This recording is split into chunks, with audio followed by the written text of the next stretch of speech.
आर्थिक नियोजन एक बहुत ही अच्छा पार्ट है और इससे कई तरह का कंसेप्ट क्लियर होते हैं।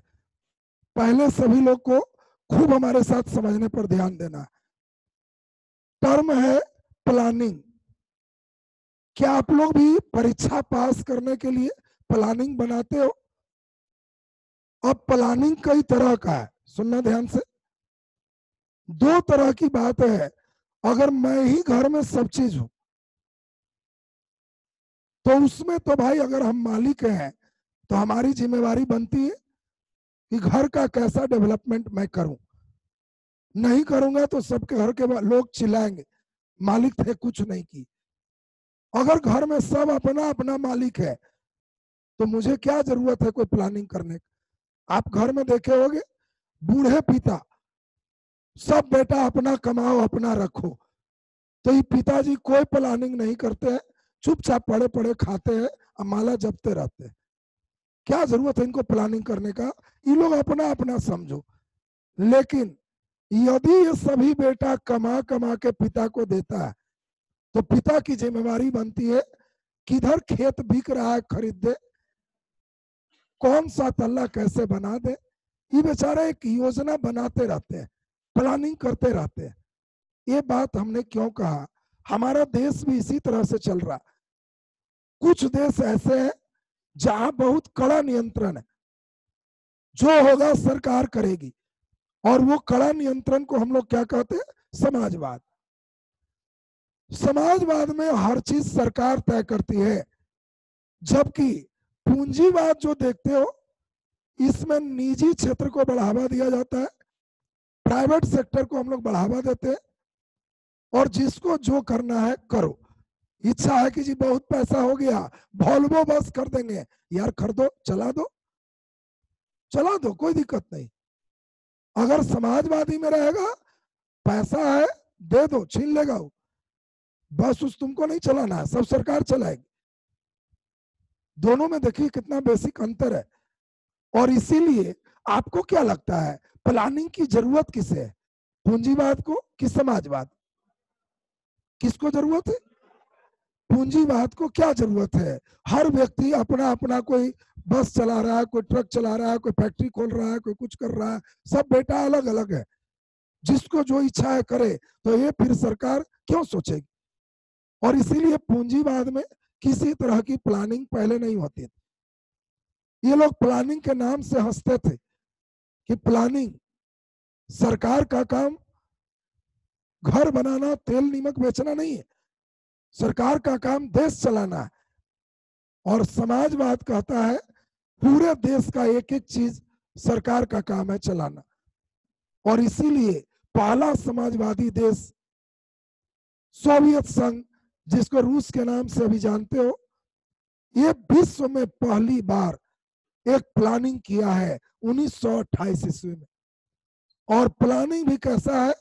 रूस के डेवलपमेंट के लिए इसने 5 साल की योजना बनाई है, पंचवर्षीय योजना। ध्यान दीजिए, 5 ईयर प्लानिंग। इससे आज प्रेरणा लोगे इस पाठ से, बैठे लड़के रिजल्ट चाहिए तो तुम लोग पंचवर्षीय नहीं, पंच मासीय योजना बनाओ, रेलवे पास हो जाओ। आपको 5 ईयर नहीं 5 मंथ प्लानिंग बनाना है। 5 माह में कितना बढ़िया सब चीज हो जाए। अब घर तुम्हारा किसी रूम में वायरिंग नहीं है, किसी में प्लास्टर नहीं है, तो क्या पिताजी एक ही बार सब सोच लेते हैं? नहीं। कैसा पैसा आ रहा है उसमें सबसे प्रेफरेंस किसको दे, और उसके अनुसार से बजट बना लेते हैं कि इस बार इधर का 2 रूम प्लास्टर कर देंगे, दलान पर वायरिंग करवा लेना है, अगले साल का ही प्लानिंग। ऐसा बनते रहता है योजना। सरकार भी वही की है।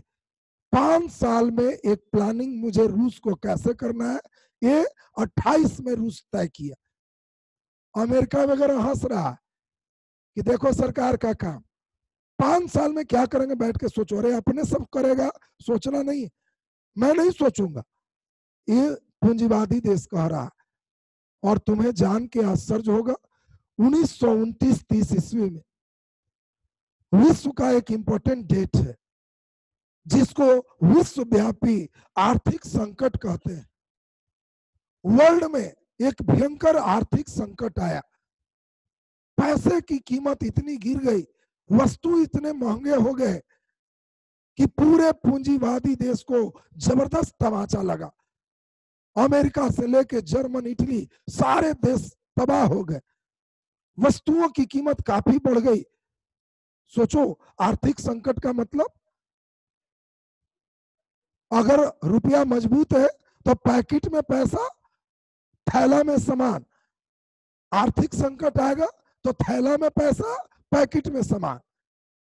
उलट जाएगा, थैला में पैसा ले जाओगे, पैकेट में सामान आएगा। और सोच लो जर्मन की हाल बताए, जर्मन में एक बुढ़िया बेचारी पूरे टोकरी पैसा लेके, जर्मन के सिक्का मार्का चल रहा था। जर्मन के पैसा को क्या कहते हैं? मार्का। अब सोचो एक महिला पूरे टोकरी मार्का लेकर बाजार जा रही थी, रास्ते में डकैत मिल गया। डकैत ने पूछा क्या है? बाबू पैसा है। रख दो वहीं। बुढ़िया चली गई। डकैत को जब जाने का समय आया तो देखा पूरे टोकरी पैसा है, और डकैत ने टोकरी उलट दिया, पैसा वही छोड़ दिया, टोकरी लेके भाग गया। टोकरी अच्छा था।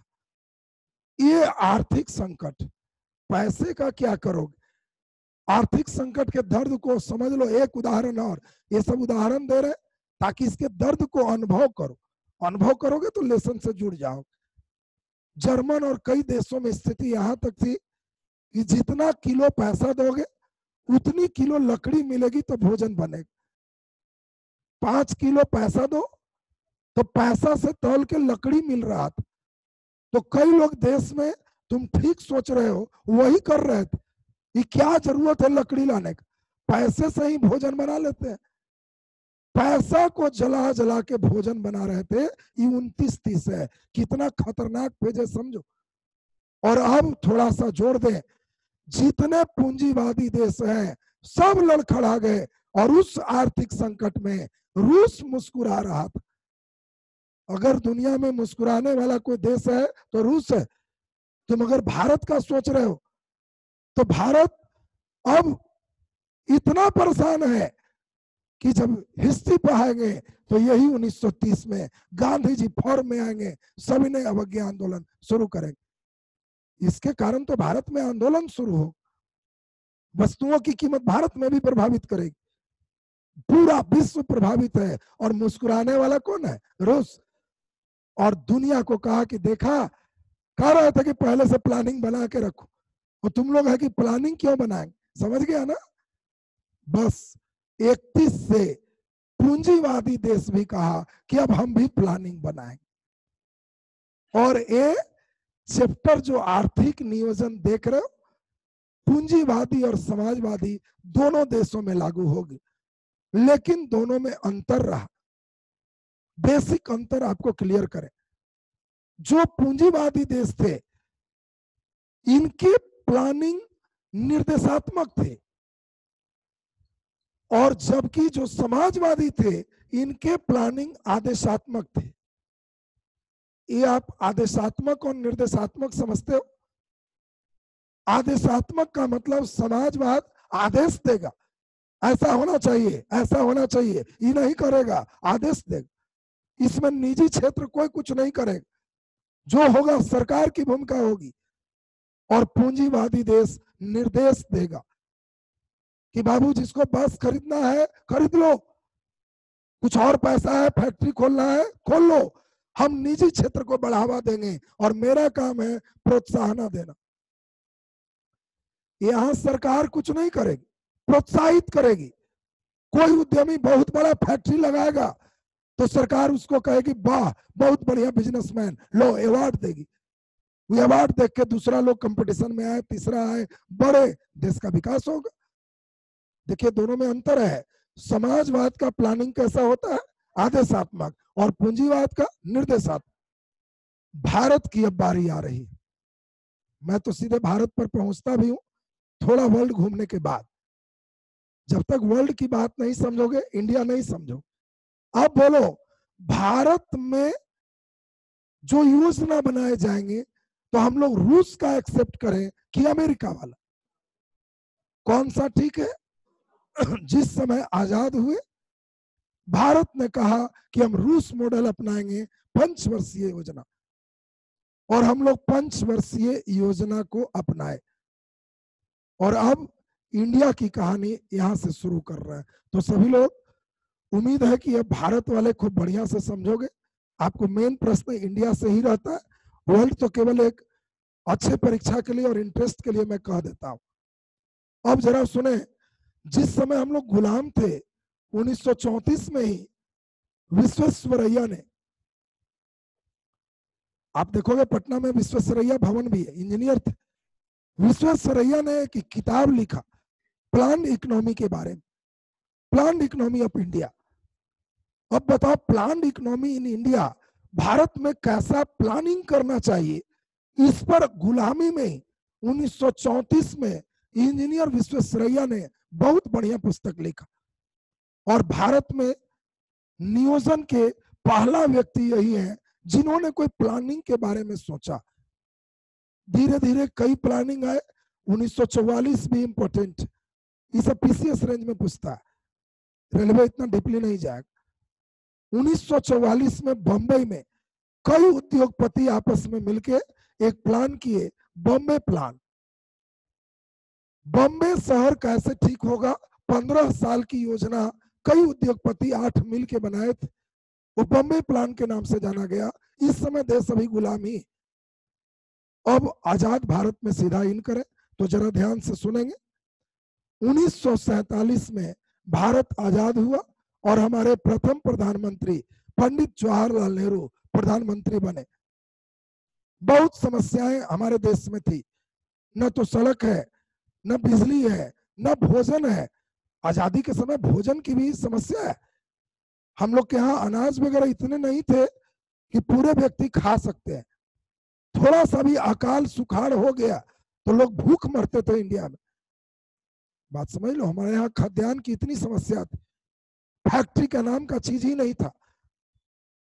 अब जवाहरलाल नेहरू के पास ब्रेन आया कि मैं भारत का डेवलपमेंट कैसे करूं। तो इसके लिए पहले उन्होंने क्या किया, एक प्लान करने के लिए, सोचने के लिए संविधान में देखा कि कोई दिमाग है, तो देखे संविधान में हमारे जैसा हम अलग चीज सोचते हैं। उन्होंने संविधान में वर्णित जो संस्था नहीं थी, अपने से एक संस्था बनाए जिसका नाम दिए योजना आयोग। बात समझते जाए तेजी में, खूब ध्यान देना। प्लानिंग कमीशन, योजना आयोग को क्या कहते हैं? Planning commission. प्लानिंग कमीशन का वर्णन संविधान में नहीं। पूछेगा कि निम्नलिखित में कौन गैर संवैधानिक संस्था है, तो योजना आयोग। गैर संवैधानिक का मतलब जो संविधान में वर्णित नहीं। अब 15 मार्च 1950 को हमारे जवाहरलाल नेहरू योजना आयोग का गठन किए। जो बड़े दूरदर्शी व्यक्ति हैं इनको हम इसमें लेके चलेंगे और इंडिया का ही थिंक टैंक होंगे, सोचने वाली टंकी। कैसे पानी वाली टंकी होती है, तो ऐसी योजना आयोग हमारा थिंक टैंक होगा, भारत के विकास के चिंतन की टंकी। और इस टंकी में हम कुशल व्यक्तियों को शामिल करेंगे। हमारे जो प्रधानमंत्री होंगे ये पदेन इसका अध्यक्ष होंगे। अब आपसे क्वेश्चन है, योजना आयोग के अध्यक्ष का कार्यकाल कितने वर्षों का होता है? जल्दी बोलिए। तो ये जवाहरलाल नेहरू गैर संवैधानिक रखे हैं, क्योंकि प्रधानमंत्री के पद से मतलब नहीं है। हो सकता है प्रधानमंत्री 6 महीने में ही गिर जाए, तो क्या अध्यक्ष 5 साल बना रहेगा? नहीं, प्रधानमंत्री से हटे, अध्यक्ष से हटिए, ये 5 साल फिक्स नहीं है। जितना दिन तक प्रधानमंत्री है आप इसके अध्यक्ष हैं, चाहे वो 1 दिन हो, 2 दिन हो, 1 साल हो, 5 साल हो, कोई मतलब नहीं उससे। इसीलिए आपको क्वेश्चन पूछेगा योजना आयोग के अध्यक्ष का कार्यकाल कितने वर्ष का है, तो आंसर निश्चित नहीं है। 5 साल मत मारना, कई लड़का का 5 साल वाला बीमारी लग जाता है, कुछ पूछता है तो 5 साल। इसीलिए हम ब्रेक मारे हैं, इस सब में खतरा है, ब्रेक के साथ चलना। अब गंभीरता से जरा ध्यान से समझिए, इस थिंक टैंक में सुनना गंभीरता पूर्वक, जवाहरलाल नेहरू कहे कि हम इंडिया के डेवलपमेंट के लिए पंचवर्षीय योजना को अपनाएंगे। कौन सा मॉडल? रूस का, ध्यान दीजिए, रशियन मॉडल अपनाएंगे। 5 साल का मैं भी प्लानिंग करूंगा और इसके सहायता से हम प्लान करके इंप्लीमेंट कर देंगे। लेकिन इंप्लीमेंट तो किए, राज्य वाले लोग, मुख्यमंत्री बहुत हल्ला करने लगे कि हम लोग से बिना पूछे कैसे कर रहे हैं, हमसे भी पूछिए। तब इन्होंने 6 अगस्त 1952 की बात, खूब ध्यान से समझते जान, इन्होंने एक नया संस्था बनाया, राष्ट्रीय विकास परिषद। राष्ट्रीय विकास परिषद, एनडीसी इसको कहते हैं, national development council. National development council. क्या इसका वर्णन संविधान में है? नहीं, ये सब संविधान में वर्णित नहीं है, आवश्यकता के अनुसार बनाया जा रहा। अब हम लोग सुनेंगे 6 अगस्त 1952 को इसको बनाए और कहे कि इसका भी अध्यक्ष प्रधानमंत्री रहेगा, सचिव वही होगा जो योजना आयोग का होगा। नया क्या है? सभी राज्य के मुख्यमंत्री इसमें सदस्य होंगे। अब मुख्यमंत्री कुछ खुश हुआ है, लेकिन अभी भी हल्ला कर रहा कि बिना हमसे पूछे कोई चीज पास मत कीजिए। आप मंत्री में बैठिएगा, सारे मंत्री को लेके पास कर दीजिएगा, तो हम लोग के यहाँ उचित है कि नहीं, पूछना तो जरूरी है। जवाहरलाल नेहरू इसको खुश कर दी, कह जाओ पंचवर्षीय योजना का अंतिम अनुमोदन तुम ही करोगे, अंतिम रूप से पास तुम ही करोगे। जब तक तुम लोग बैठ के साइन नहीं करोगे, पास नहीं होगा। यानी मेरे कैबिनेट से भी ऊपर का कैबिनेट तुम हो, इसको सुपर कैबिनेट कहते हैं। कई बार आएगा क्वेश्चन, सुपर कैबिनेट कौन है? कैबिनेट से भी ऊपर तो राष्ट्रीय विकास परिषद। सुपर कैबिनेट क्यों कहे? क्योंकि इधर का सब मंत्री पास भी कर देगा, तब भी बिना इसके पास हुए योजना लागू नहीं होगा। ऐसे हम लोग चले थे। अब सफर रेलवे का, ये सब डेट ही काफी। योजना आयोग का गठन कब हुआ? 15 मार्च 1950। राष्ट्रीय विकास परिषद 6 अगस्त 1952। थोड़ा ऐठेगा, योजना आयोग के प्रथम अध्यक्ष कौन थे? भाई प्रधानमंत्री अध्यक्ष होते हैं तो जवाहरलाल नेहरू हो। योजना आयोग के अभी अंतिम अध्यक्ष कौन है? अंतिम अध्यक्ष कौन है? तो नरेंद्र मोदी नहीं होगा, वो नीति आयोग इसको कर लेंगे। मनमोहन सिंह बेचारे लास्ट हो जाए। अब इसकी कहानी में सुन लीजिए, अभी आएंगे नीति आयोग पर भी चेंजिंग भी समझाएंगे, कंसेप्ट आपका अच्छा देंगे।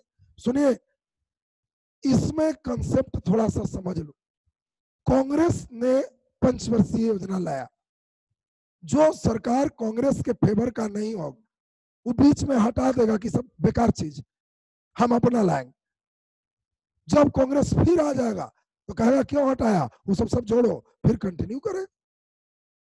ये खेल चलते रहेगा। अभी तुम लोग खुश मत होना, नीति आयोग, मोदी सरकार है तो नीति आयोग, फिर तुम्हें क्या लगता है कांग्रेस जीत के आएगा तो नीति आयोग होगा?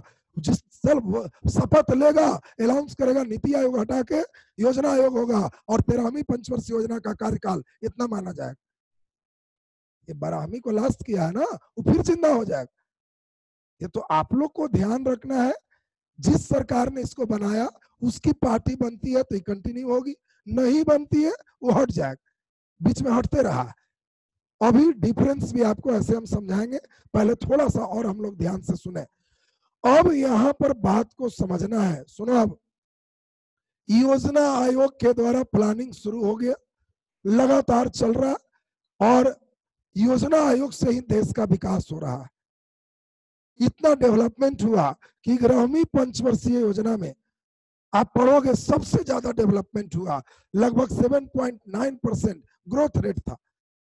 पूछेगा किस पंचवर्षीय योजना में सबसे ज्यादा ग्रोथ? 11वीं। और 11वीं के बाद 12वीं पंचवर्षीय योजना के समय चुनाव आ गया। चुनाव आ गए और चुनाव में मोदी जी जीत के आए। अभी 2019 चल रहा है, ये अभी चुनाव मोदी जी के लिए हो रहा है, यानी 5 साल पहले वो प्रधानमंत्री बने हो, तो 19 से 5 साल पहले 2014 माने जीत के आए हैं, और झंडा फहराने समय 15 अगस्त 2014। अरे प्रधानमंत्री अपन बात झंडे फहरा में ना बोलेगा, तो 15 अगस्त 2014 को मोदी जी अनाउंस कर दिए कि मैं योजना आयोग को खत्म कर दूंगा, पंचवर्षीय योजना नहीं रखेंगे। और डेली सोचने लगे, और जैसे ही 14 खत्म हुआ, 1 जनवरी 2015 योजना आयोग के जगह नीति आयोग लागू कर दी। अब ध्यान दीजिए, नीति आयोग इन्होंने बनाया। नीति आयोग का मतलब national institute for transforming India, national institute for transforming India, NITI Aayog. आपका रेलवे का क्वेश्चन तैयार हो, नीति आयोग के प्रथम अध्यक्ष कौन थे? नरेंद्र मोदी। योजना आयोग के अंतिम अध्यक्ष कौन थे? मनमोहन सिंह। नीति आयोग का गठन कब हुआ? 1 जनवरी 2015। ये कहानी क्यों सुना है कि रटना नहीं पड़ेगा। जब बोलेंगे नीति आयोग, कहना मोदी जी 19 में चुनाव, 5 साल घटाओ, 14 के 15 अगस्त में घोषणा, 1 जनवरी को शुरू। बोलो, ये परमानेंट एकदम याद हो रहा है सबको? अब सुन लीजिए, दोनों में बेसिक डिफरेंस है। ये सब तो जब मेंस दोगे परीक्षा तो ये सब क्वेश्चन आएगा। आप लोग तो पीटी में दोनों ऑब्जेक्टिव है, निकल जाओगे। जब पीसीएस वगैरह दोगे तो वहां का अच्छा क्वेश्चन है, योजना आयोग और नीति आयोग में क्या अंतर है। तो आपको समझना है, ये रूसी मॉडल है, ये स्वदेशी मॉडल है। ये रूस से लिया गया, ये भारत के कुछ विद्वानों के द्वारा लिया गया। इसमें कुछ खराबी थी, इसलिए इसको हटा दिया गया। खराबी क्या है? प्रधानमंत्री बैठ के तय करते हैं कि 5 साल में शिक्षा का प्रतिशत बढ़ा के 60% कर दिया जाएगा। हो गया। बिहार में कम है तो 60% किया जाएगा, समझ में आता है। केरल में पहले से 96% है, तो सबके मार मार के भुला दिया जाएगा ताकि 60 पे पहुंचो। बताओ, ये देश लेवल पर प्लान बन रही है, देश लेवल पर घोषणा हो रही है, और देश लेवल पर घोषणा करता है कि हम अपने शिक्षा का प्रतिशत 60% करेंगे। तो बिहार के लिए, कई राज्य के लिए तो तुम लोग भी समझ रहा है कि सर खूब बढ़ा दिया जाए, लेकिन केरल को 96 से 60 कैसे लाएगा, ये पूछने पर क्या बताएगा? कई जगह यही खराबी था, और इसीलिए इस सेंट्रल से टॉप टू बॉटम था। अभी जो पढ़ रहा हो ये bottom to top. NITI Aayog विभिन्न क्षेत्रों के समस्याओं को लेकर, विभिन्न जगहों के दिक्कत को लेकर तब ही प्लान करता है। इसकी योजना पंचवर्षीय, इसकी कोई योजना पंचवर्षीय नहीं। इसको अंतिम रूप से राष्ट्रीय विकास परिषद पारित करेगा। इसमें कोई राष्ट्रीय विकास परिषद की भूमिका नहीं है। सब मुख्यमंत्री, प्रधानमंत्री तुम ही से पूछ के लेगा। गांव से बताओ क्या चाहिए, लिख के दो, ब्लॉक में, ब्लॉक से अनुमंडल, जिला, मुख्यमंत्री, मेरे पास। तुम ही लोग दिया है जी, तो यस सर, लो पास। मेरे पास हम बनाएंगे, तुम पास करो नहीं, तुम ही बनाओ, हम पास करें। दोनों में डिफरेंस अब आप समझ गए हो। ये दोनों में बेसिकली अभी डिफरेंस चल रहा है, लेकिन आपको तो पुराने योजना के बारे में पढ़ना है। मैं प्रयास कर रहा हूं सभी लोग पूरे योजना को खूब गंभीरता से सुनेंगे। जितना ध्यान दोगे आपका प्रश्न उतना ही अच्छा बनेगा। इधर से कोई क्वेश्चन आएगा तो आप अवश्य बना दोगे। इकोनॉमिक्स में किसी भी एक लेसन में 2 दिन लेंगे, 9 लेसन आपको पढ़ने हैं। 18 क्लास में इकोनॉमिक्स खूब मजे में खत्म हो। 1-2 क्लास करंट अफेयर जोड़ देंगे, एकदम इकोनॉमिक्स के प्रश्न खूब मजे में बनाओ, क्योंकि मैं समझाने पर ध्यान दे रहा हूं। समझ जाओगे, बनने लगेगा। लिखा देंगे बैठ के रटो तो याद ही नहीं हो। अब हम बारी ले रहे हैं विभिन्न पंचवर्षीय योजना का। अब विभिन्न पंचवर्षीय योजना पे सभी लोग खूब ध्यान दीजिए। 1950 में हमारा योजना आयोग बन चुका था, और जवाहरलाल नेहरू ने प्रथम पंचवर्षीय योजना 1951 से 56 की घोषणा की। अब समस्याएं 2-3 थी। पहली समस्या, हमारे यहाँ खाने को अनाज नहीं। दूसरी समस्या, हम लोग को कोई भी चीज चाहिए, छत ढालना है, छड़ नहीं है। मोटरसाइकिल पहले नंबर लगते थे, पैसा जमा करो, 3 साल बाद नंबर आएगा तब तुम्हें गाड़ी मिलेगी। क्योंकि उस समय फैक्ट्री नहीं था मेरे यहाँ। तो हमारे यहाँ न कृषि है न उद्योग है, कैसे काम चलेगा?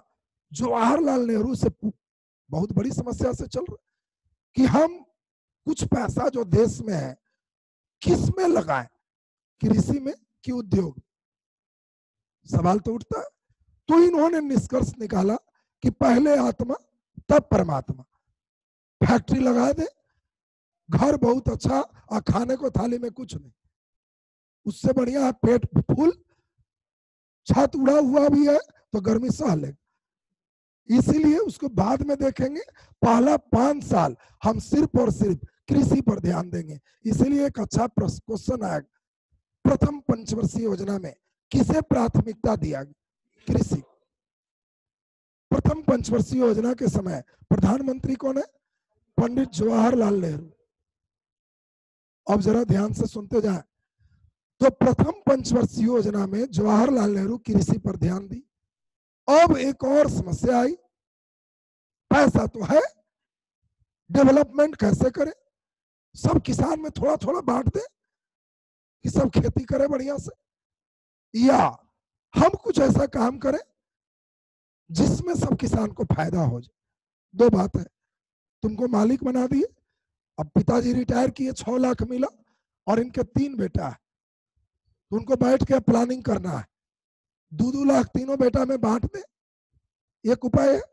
या ये 6 लाख में कुछ काम कर दे जिससे भविष्य में तीनों को लाभ हो। आपको कौन वाला अच्छा लगता है? बांटने वाला तुम लोग ज्यादा खोज रहा हो। जवाहरलाल नेहरू के पास पैसा तो है, देश में संसाधन कम ही था। एक उपाय था नीचे बांट दे, दूसरा उपाय था ऊपर से चले। इसके लिए इकोनॉमिस्ट से राय लिया गया। तो एक बहुत बड़े इकोनॉमिस्ट हैं हेराल्ड डोमर। अब समझना जी, हेराल्ड डोमर इकोनॉमिस्ट हैं। इन्होंने एक नई थ्योरी दिया, trickle down. Trickle down theory. Trickle down का मतलब ऊपर भर दीजिए, बूंद बूंद से नीचे भर जाएगा। मतलब बेटा में पैसा मत बांटी, आप एक जमीन खरीद दीजिए, इसका उत्पादन होगा, कुछ होगा, तीनों लेते रहेगा, ये ऊपर से नीचे का डेवलपमेंट बढ़िया होगा। जो लोग नहीं समझ रहे हो ट्रिकल डाउन, वो देखा होगा गर्मी के दिनों में शंकर भगवान के ऊपर एगो घड़ा लटकाया हुआ और में नीचे एगो छेद रहता है, देखा होगा। इसको पानी से भर दीजिए, बूंद बूंद यहाँ पानी चूते रहता है, यही है ट्रिकल डाउन। हेराल्ड डोमर यही समझा रहा है कि जो पैसा है हैवी चीज में खर्च कर दीजिए और बूंद बूंद चूके लाभ देते रहे। नीचे से चलिएगा तो नहीं समझ में आएगा। और जवाहरलाल नेहरू इस समय एक नया चीज रिसर्च किए थे। भारत में कृषि का डेवलपमेंट का एक ही उपाय है, सिंचाई का प्रबंधन होना। और इन्होंने बहुत इंपॉर्टेंट क्वेश्चन आएगा, नदियों पर बांध बांधने को सोचा। सबसे ज्यादा खर्च हम लोग इसी में किए प्रथम पंचवर्षीय योजना में, क्योंकि जवाहरलाल नेहरू का कहना था कि हम भारत के लोग अकाल में ज्यादा मरते हैं, और अगर हम नदियों पर बांध बांध दें तो बताओ, बांध बांधने से पानी बहुत ऊंचाई तक रुक जाएगा।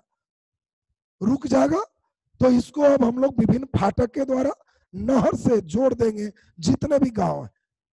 जब पानी नहीं पड़ेगा और गांव वाला फोन करेगा कमांड एरिया में, किसी पानी चाहिए, तो यहाँ खोल देंगे। बीच बीच में कोई गांव में पुल जरूर रहेगा, गांव वाले की ड्यूटी है कि इसमें पुआल भर के पुल जाम कर दो। पुल जाम कर दोगे तो पानी यहाँ बहुत है, सबका खेत डूब जाएगा। पूरा गांव डूब गया तो इसको खोल दोगे तो अगला गांव वाला यही करेगा। न किसी को फीटर चाहिए, न सीडी चाहिए, न लाइन चाहिए, न मोटर चाहिए, पूरे के पानी पटेगा, बस्ती में रोपो। दूसरा, इधर से चावल हो ही जाएगा। नदी का पानी छोड़ रहे हैं, जो गरीब है, कुपोषण से मर रहा है, वो अपन मच्छरदानी लेके उतर जाओ, कुछ ना कुछ मछली आ जाएगा। 2-4 मछली भी मंथ में मार दोगे, कुपोषण नहीं होगा। तीसरा, इसी मिट्टी को दोनों तरफ निकाल देंगे तो वीआईपी रोड तैयार हो जाएगा। तुम देखना, नहरी क्षेत्र में जाओगे और पूछोगे भाई जी ई गांव, तो कहेगा नहर धर ले चल जाइए। सब गांव को एक दूसरे से जोड़ देता है। अब जवाहरलाल नेहरू कह रहे हैं कि इससे बढ़िया क्या इंडिया को चाहिए? सिंचाई चाहिए तो पानी मिलेगा, इसको मछली मिलेगा, रोड मिलेगा, यहीं से पानी को ऊंचाई से गिराएंगे, बिजली बनेगा, पूरे भारत में बिजली चलेगा, लाइन बनेगा। और जवाहरलाल नेहरू ने इसी बांध को आधुनिक भारत का मंदिर का, यही भारत का मंदिर है जिसमें माथा टेकेंगे, खर्च करेंगे, भारत का डेवलपमेंट होगा। आपसे पूछेगा जवाहरलाल नेहरू ने किसे भारत का मंदिर कहा? अमृतसर को, लाल किला को, संसद भवन को, बांध को? कोई लड़का संसद भवन में मारता, बांध को उसने मंदिर कहा कि इसी से डेवलपमेंट होगा। अब जरा गंभीरता से सुनिए, इस समय ऐतिहासिक और रिकॉर्ड वाले बांध बने। प्रथम पंचवर्षीय योजना में भारत का सबसे लंबा बांध हीराकुंड बांध इसी समय बांधा गया। भारत का सबसे ऊंचा बांध, अब तो चेंज है, उस समय का भाखड़ा नंगल बांध इसी समय बांधा गया। इसी समय बंगाल का शोक कहलाता है दामोदर नदी, दामोदर घाटी परियोजना इसी समय हुई। अब सुन लीजिए, लेवल का परीक्षा दोगे, कुछ नहीं रटना है, लेवल का परीक्षा दोगे, पूछेगा भाखड़ा नांगल बांध का निर्माण किस पंचवर्षीय योजना में हुआ? जो लड़के कुछ याद नहीं करो, खाली इतना सोचो कि बांध से फायदा क्या, खेत पटते हैं, तो कहना कि प्रथम पंचवर्षीय योजना कृषि को समर्पित था। जवाहरलाल नेहरू आधुनिक भारत की मंदिर कहे इसे, और इसीलिए जितने भी इंपॉर्टेंट बांध तीनों हैं सब प्रथम में बन। प्रथम पंचवर्षीय योजना बहुत कुशलता से खत्म हुआ, लक्ष्य से भी ज्यादा फायदा हुआ। अब बारी थी दूसरा का, 1956 से लेके 1961 तक प्रधानमंत्री जवाहरलाल नेहरू कंटिन्यू दोबारा भी बने हुए। और अब जरा सुनेंगे, अब जवाहरलाल नेहरू कहा कि खाने भर तो हो गया, अब उद्योग पर ध्यान देंगे। अब फिर सवाल उठा कि उद्योग में कैसा, भारी पर ध्यान दे कि हल्का पर ध्यान दे कि मध्यम पर ध्यान? तुमसे कभी कभी अच्छा परीक्षा दोगे ना तो पूछेगा, द्वितीय पंचवर्षीय योजना में प्राथमिकता दी गई हल्के उद्योग को, भारी उद्योग को, मध्यम उद्योग को, लघु और कुटीर उद्योग। अरे ये सरकार है, सरकार कह रही है छोटे छोटे उद्योग सब चला ले, बड़े बड़े उद्योग में मुझे लगना पड़ेगा, और बड़े बड़े उद्योग में हम नहीं लगेंगे तो दिक्कत होगी। और इसीलिए इसमें भारी उद्योग पर बल दिया गया। बात समझना, इसमें अच्छा प्रश्न है। द्वितीय पंचवर्षीय योजना में भारी उद्योग को प्राथमिकता दिया गया, और इसको महालनोबिस मॉडल कहते हैं। पीसी महालनोबिस बहुत बड़े इकोनॉमिस्ट है, इन्होंने मॉडल दिया कौन उद्योग को देखना है, कैसे डेवलपमेंट होगा। और इस द्वितीय पंचवर्षीय योजना में हम लोग खूब बढ़िया रिकॉर्ड यहां भी बनाए, दुर्गापुर में, यहाँ पे राउरकेला में, बिहार में आपका डेवलपमेंट बरौनी में, ये सारा डेवलपमेंट इसी समय। आपको पूछेगा बिहार स्पेशल परीक्षा दो, बरौनी उर्वरक संस्थान किस पंचवर्षीय योजना में बना? द्वितीय। पूछेगा दुर्गापुर लौह इस्पात संयंत्र की स्थापना, द्वितीय। आपसे पूछेगा राउरकेला लौह इस्पात संयंत्र, द्वितीय। बाकी कहाँ है, किसके सहयोग से, इस भूगोल में देखें। अभी इकोनॉमिक्स में केवल चलते जाओ कब बना। अब हम लोग द्वितीय भी बहुत अच्छा से पार लगा, बारी है तृतीय 1961 से 1966। फिर अभी कंटिन्यू है प्रधानमंत्री जवाहरलाल नेहरू, 64 में मरेंगे तो तृतीय तो बना ही लेंगे। अब तृतीय में लोग पूछेगा कि क्या कृषि की उद्योग तो हो गया आबार, तो कहेंगे दोनों दोनों लेके चलेंगे। लीजिए तृतीय में क्या होगा, कृषि प्लस उद्योग। बोलो, पहला में कृषि, दूसरा में, जल्दी बोलिए, दूसरा में भारी उद्योग, और तीसरा में कृषि और उद्योग दोनों। अब गंभीरता से सुनना, तीसरा को चक्रवर्ती मॉडल ऐसे कहते हैं। रेलवे वगैरह में 2 से ज्यादा मॉडल नहीं पूछे, पीसीएस दोगे तो सबके मॉडल ध्यान रखना पड़ेगा। अब जरा ध्यान दीजिए, कृषि उद्योग दोनों पर ध्यान दिए, अभी बढ़िया ही चलते। तीसरा पंचवर्षीय योजना भारत के लिए बहुत खराब रहा, कारण 62 में चीन ने हमला कर दिया और भारत हार गया, बहुत बड़ा नुकसान हुआ। हम लोग प्लानिंग किए हुए हैं कि साल दीपावली में रंगीन टीवी खरीदेंगे, धनतेरस के दिन एगो फ्रिज ले आएंगे, और यहाँ युद्ध हो गया छज्जा निकालने के लिए, लड़ाई हो गया, कोर्ट में खर्च हो रहा है, थाना कोला में खर्च हो रहा है, अलग से बाकी खर्च है, तो ये धनतेरस में फ्रिज तो कैंसिल हो ही जाएगा। वही है मेरा तृतीय। 62 में चीन हमला कर दी, बहुत मुश्किल दौर में है, और यहाँ हमारे 64 में जवाहरलाल नेहरू मर गए, लाल बहादुर शास्त्री अभी संभाले ही हैं कि 65 में पाकिस्तान हमला कर दिया है, पाकिस्तान हमला कर दिया है 65, और इसमें भारी तबाही हुई, और 1966 में ईश्वर ने हमला कर दिया, भयंकर सुखाड़, 66 का सुखाड़, 76 का बाढ़, ये सब बड़ा फेमस जगह। तो ध्यान दीजिए, 66 में भयंकर सुखाड़ आ गए। अब बताओ, 3 तरफा मार है पंचवर्षीय योजना को, और इसीलिए एक अच्छा क्वेश्चन आता है, किस पंचवर्षीय योजना में सबसे कम विकास हुआ? तो तीसरा है सिर्फ 2.5%। इससे कम विकास किसी पंचवर्षीय योजना में नहीं रहेगा। कारण बिल्कुल स्पष्ट है, इस पंचवर्षीय योजना में 2 लड़ाई झेले, यहां पर भयंकर सुखाड़ देखे, पाकिस्तान ने हमला किया, सुलझाने के लिए हम लोग उज्बेकिस्तान की राजधानी ताशकंद में हमारे लाल बहादुर शास्त्री जी गए, उधरे वो भी मर गए, 66 में पार लग गए, 66 डबल है, योजना भी अंत है, लाल बहादुर शास्त्री भी मर गए। अब बताओ, तीसरा के बाद चौथा पंचवर्षीय योजना बनाने की बारी आ गई। आपको क्या लगता है, कोई प्लानिंग व्लानिंग चलेगा? नहीं। अब लोग इतना शांत रहेंगे कि लड़ाई से इतना खर्च है कि क्या रोड बनाने का सोचेंगे भाई। जिस घर में चौतरफा हमला हो गया 2-3 बार, वो कोई प्लानिंग सोचेगा कि प्लास्टर में काम लगाएंगे? पहले समझ। और इसीलिए 1966 से लेके 1969 तक कोई प्लान नहीं बनाए, इसको प्लान हॉलीडे कहते हैं, योजना अवकाश। ये योजना का हॉलीडे है, छुट्टी का दिन। आपको पूछेगा पहला योजना अवकाश कब रहा? 66 से 69, ये पहला योजना अवकाश होगा। अब यहां से कहानी का दिलचस्प मोड़ है, अब लेडीज प्रधानमंत्री आ रही है, और सब लोग समझ रहे हो, इंदिरा गांधी अब पहुंचने वाली, 69 से अब कमान संभाल ली है। कैमी पंचवर्षीय योजना?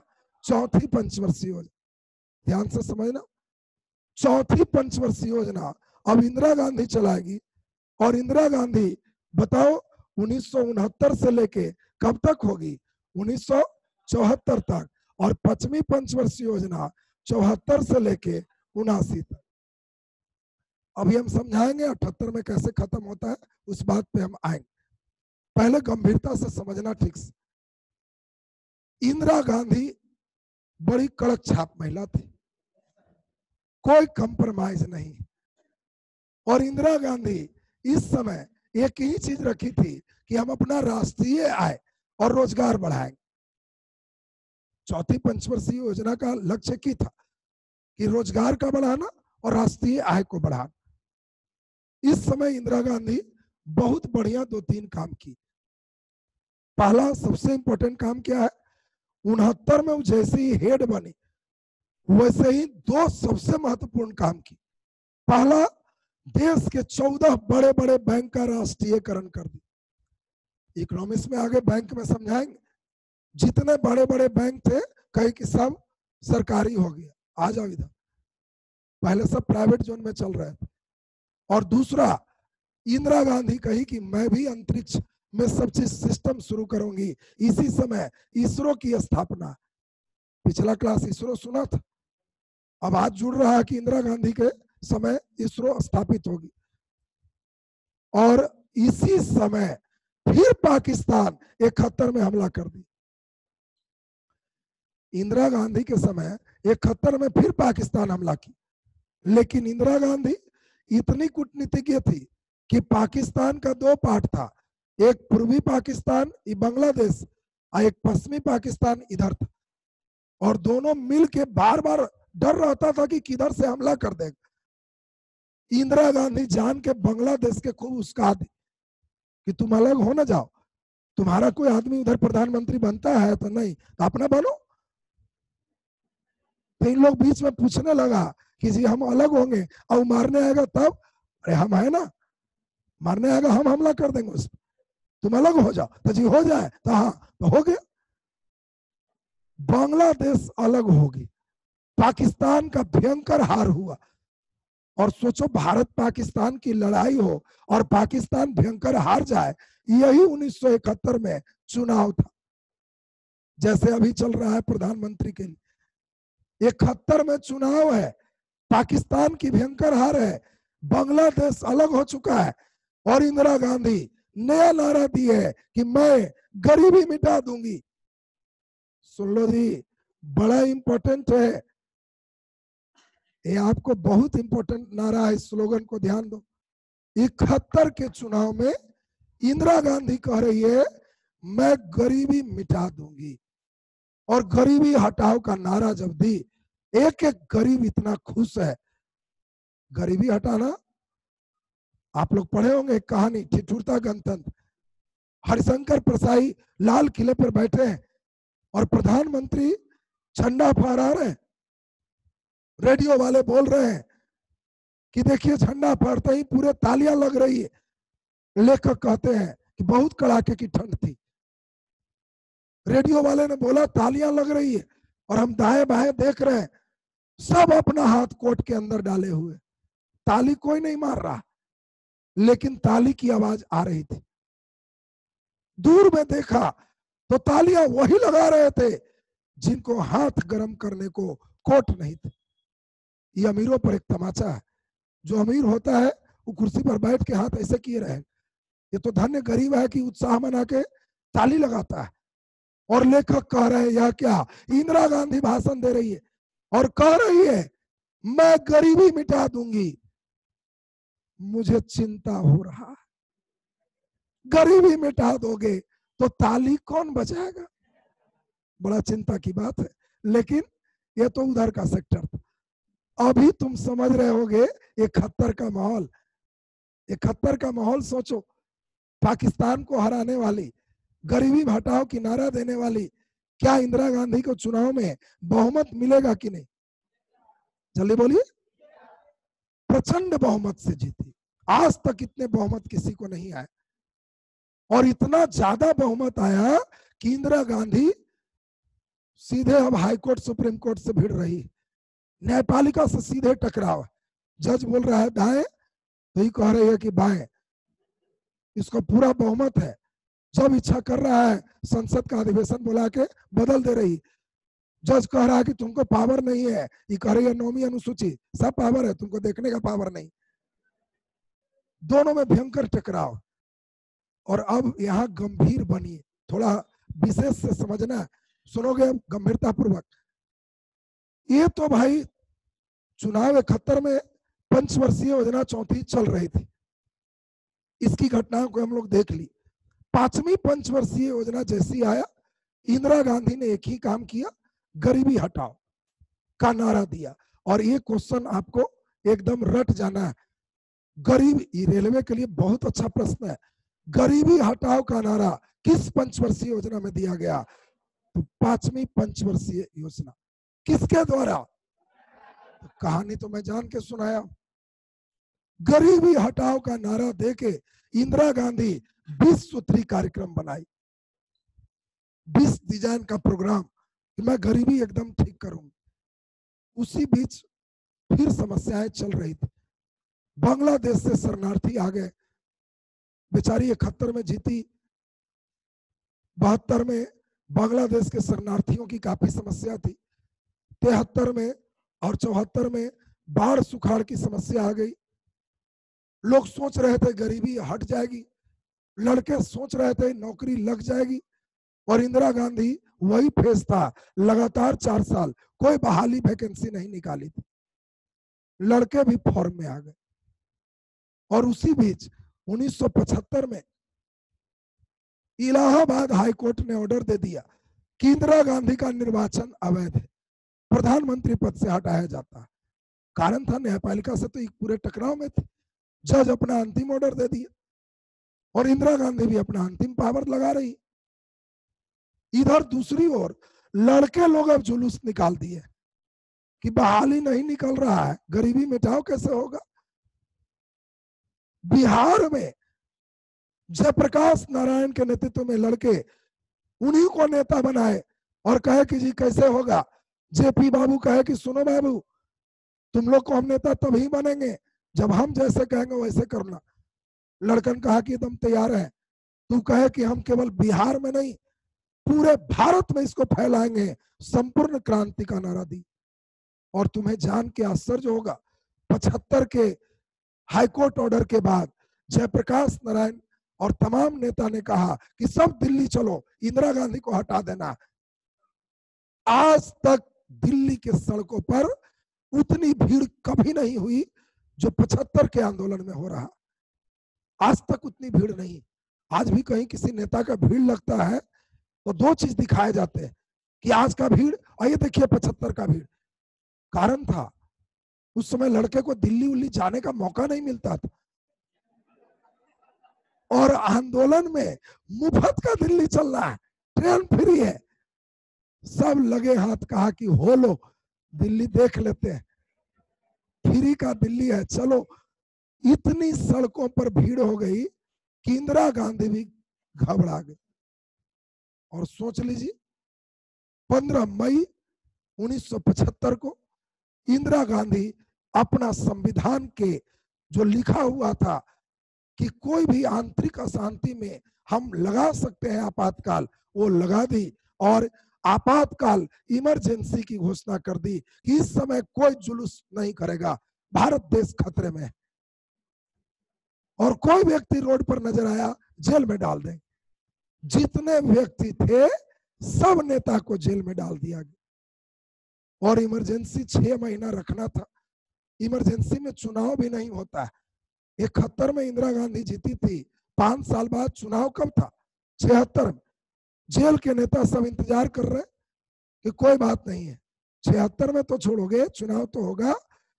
इंदिरा गांधी 6 महीना के लिए बढ़ाई, फिर 6 महीना के लिए बढ़ाई, फिर 6 महीना के लिए बढ़ाई। 76 में इलेक्शन था, कहीं अभी कंटिन्यू चलेगा, देश खतरा में।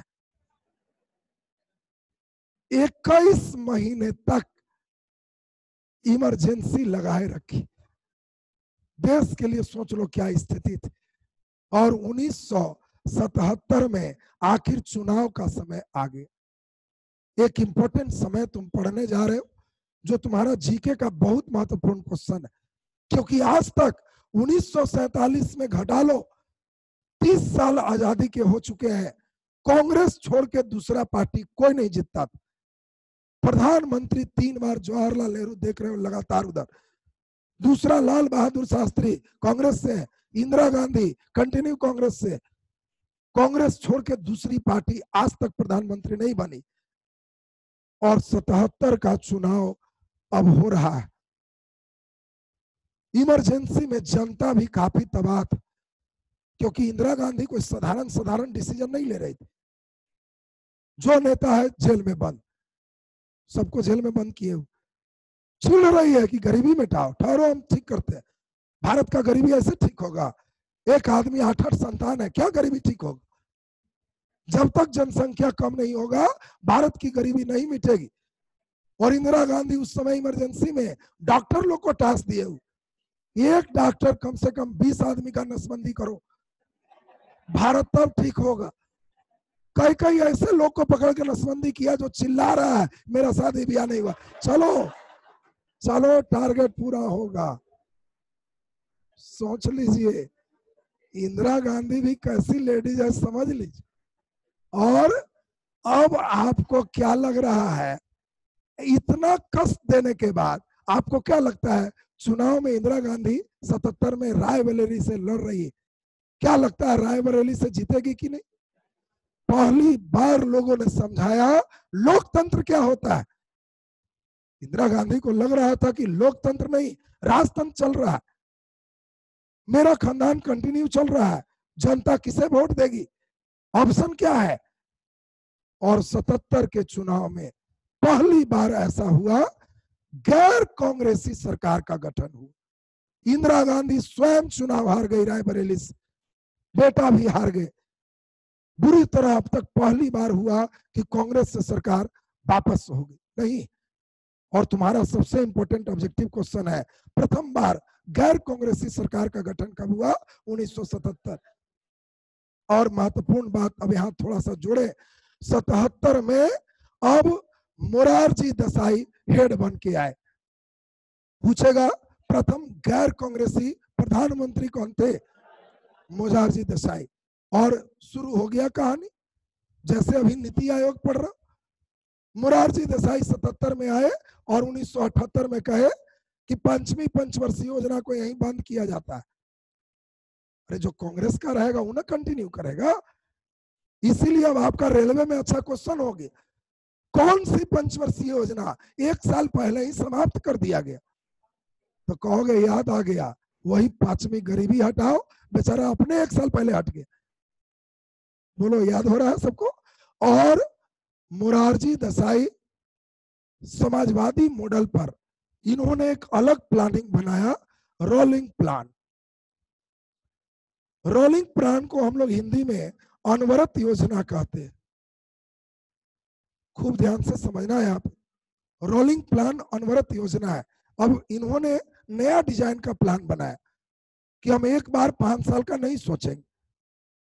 अब कोई लड़का कहेगा कि जी 1 महीना हम एक बार 5 महीना की तैयारी नहीं करेंगे, हर मंथ तैयारी का एक प्लान बनाएंगे और उसकी समीक्षा करके आगे बढ़ेंगे। जैसे हम लोग अभी पढ़ रहे हैं, रोलिंग प्लान है, हर सप्ताह का एक सिलेबस लेंगे और समीक्षा करते हुए अगले सप्ताह में उसको ठीक करेंगे। यही काम 78 में हो रहा है। और 1978 से 79, 1979 से 80 अभी बढ़िया से रोलिंग प्लान चल रहा था कि 80 में मोरारजी देसाई का ही सरकार गिर गया, फिर चुनाव आ गया क्योंकि कई लोग मिल के उनको बनाए थे और उन लोग इस सबसे सहमत नहीं। और फिर चुनाव आया तो इंदिरा गांधी को अब समझ में आ गया, हर गांव जाके माफी मांग रही कि जीवन की सबसे बड़ी भूल मैंने कर दिया, अब जनता ही मेरे लिए भगवान हो, हम समझ गए। और हम जो कार्य अधूरा छोड़े थे, गरीबी हटाओ, सचमुच हटाऊंगे, मुझे मौका दीजिए, अब और कोई प्रेशर नहीं डालेंगे, ये काम हमको करने दीजिए। और लोग तो लोग हैं, एक बार जिन्हें लग जाता है कि भाई हमारे लिए है, सब कुछ भूल जाता है। और 80 के चुनाव में फिर से इंदिरा गांधी बहुमत प्राप्त की, फिर प्रधानमंत्री बन गई। और बताओ फिर प्रधानमंत्री बनी तो 6ठा नंबर, फिर क्या वो रोलिंग चलाएगी? नहीं, वो अब क्या की, कही कि ये सब बेकार है, खत्म करो, मेरा पिछला वाला ही इन लोग 1 साल जो काम किया इसी में जोड़ दो। और 79 तक वो कंटिन्यू है। और 1 साल 79 से 80 ये हॉलीडे है, योजना अवकाश। और लो 80 से 84 ये शुरू हो गया, 80 से 85 6ठी पंचवर्षीय योजना। फिर कह रही है गरीबी हटाओ, वो हम कंटिन्यू रखेंगे। और अब सबसे पहला काम, गरीब किसको कहते हैं, गरीबी रेखा का निर्धारण होगा। अब एक अच्छा प्रश्न भी है, गरीबी रेखा का निर्धारण किस पंचवर्षीय योजना में हुआ? तो 6ठी पंचवर्षीय योजना। अभी 6ठी तक पहुंचे हैं, 6 पंचवर्षीय योजना और है। 12वीं पंचवर्षीय योजना के बाद मुझे नहीं लगता है कि कोई बच्चे को कोई दिक्कत हो। दूसरी बात, अब मजेदार बात है कि सभी चीज का अब आप परसों से प्रैक्टिस भी करोगे। अब आपके मोबाइल पर ई विद्या पर कंप्लीट फॉर्म परसों से शुरू करने जा रहा है।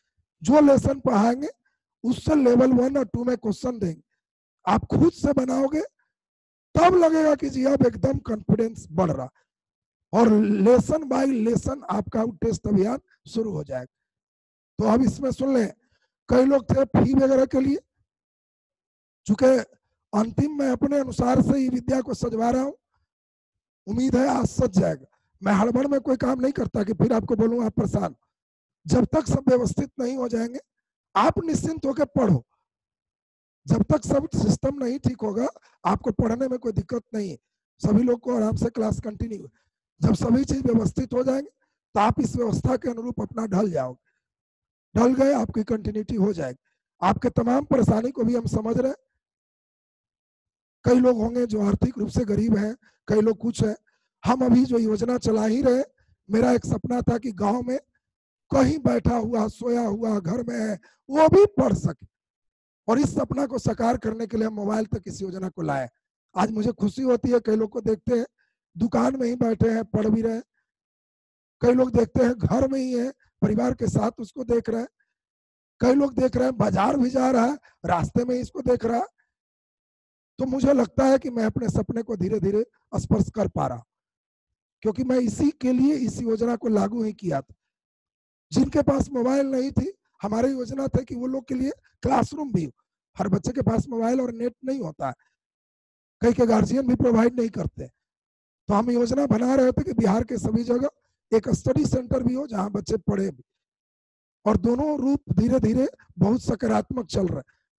और इसमें उम्मीद है कि और भी बेहतर इसका रूप हम लोग धीरे धीरे जो सोच रहे हैं वो, अभी तो ये पौधा जन्म लिया है। कई लोग इसी में शुरू में कह रहे थे क्वालिटी खराब है सर, साउंड खराब है सर। अरे पौधा अभी रोपे हैं, तुम अभी क्यों फल खोज रहे हो? अभी विद्या का इलेक्ट्रॉनिक सिस्टम प्रारंभ हुआ, धीरे धीरे इस वृक्ष में मजबूती आएगी, इसके फल और छाया से कई लोग इसका लाभ ले सकेंगे। इतना छाया तो जरूर देंगे कि कई लोग कंपटीशन में रिजल्ट दे सके। और मैं इतना समझाने का उद्देश्य भी यही रहता है कि आप में से बैठे लोग, सुनने वाले लोग, रिजल्ट देने के बाद मुझे खुशी सुनाओ कि सर पास हो। जो लोग एनटीपीसी के लिए हो, मैं सीबीटी 2 के लिए भी आपके साथ रहूंगा। अंतिम मोमेंट में आपको ऐसे नहीं छोड़ने जा रहा हूं, पूरा इकोनॉमिक्स एक दिन में होगा। पहले सब डिटेल सुन लो, सब सुनने के बाद जब परीक्षा नजदीक आएगा, एक दिन हिस्ट्री, एक दिन ज्योग्राफी, एक दिन आप पॉलिटी, एक एक दिन हमसे सुन लोगे 5 दिन, अंदर से मजबूत रहोगे कि आप पूछो तो जरा क्यों नहीं रिजल्ट आएगा तुम्हारा। और हम तुम्हारे साथ मेहनत करने को तैयार है, तुम भी तैयार रहो। बाकी बीच में पैसा कौड़ी बहुत मैटर नहीं है। मैं कई ऐसे फॉर्म आपको देने जा रहा हूं जिसमें एक गरीब बच्चा भी पढ़ सके। क्योंकि हमारी योजना जिसलिए है, हम हमेशा प्रयासरत है कि उन तक ये पहुंच जाए। मैं अपना जीवन का ये क्षण, लास्ट मोमेंट, 12 बजे के बाद एनर्जी इसी में लगा रहा हूँ कि जो भी लड़के हैं किसी तरह रिजल्ट हो, कॉम्पिटिटिव में ज्यादा एनर्जी लगाए। और इसीलिए आप लोग को उसमें परेशान की जरूरत नहीं है। आज या तो ऐप कंप्लीट तैयार हो जाएगा तो आज ही आपको नोटिस दे दिया जाएगा, नहीं होगा कल नोटिस देंगे। जब तक नहीं दे आप रिलैक्स होकर जुड़ते रहिए, पढ़ते रहिए, कोई दिक्कत आपको नहीं। तो आज का क्लास यहीं तक, बहुत बहुत धन्यवाद। कल हम लोग का इलेक्शन फिर है, कल इसको कंटिन्यू करेंगे।